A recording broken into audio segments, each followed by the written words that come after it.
našej strany.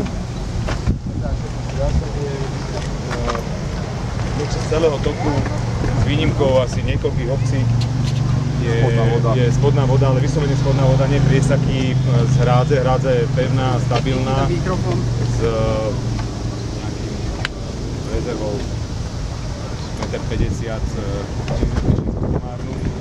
A tam, kde už je kulminačná vlna, tam je ešte stále nejakých dobrých tam je kulminačná vlna ešte nejakých 30-40 čísel tam je a to ešte rozhodol minister, aby už sa začalo Gabčíkom pomaly manipulovať, čiže sa splošťuje a zbrzduje tam. Poďme si povedať, čo je tu v Komárne priamo na meste a kde sú tie nuly problematické. Dobre, tak navrhujem, aby sme si pozreli, aký je... My by sme si vykonali, potom vám dáme nejaké stanovisko. Dobre, keď vám to nebude vadiť, len my potrebujeme si to rýchlo pozrieť. To je 5 minút, dobre? Nejaké, alebo schody, čiže nie sú... Spodná voda. Ale táto býva aj zo zníženého toku. Mali by sme ísť posledne si pozrieť druhú časť, ale tam by sme sa možno No dobre, tak... Dobre, my tu dáme stanovisko médiám, aby nás nenaháňali a nenadávali.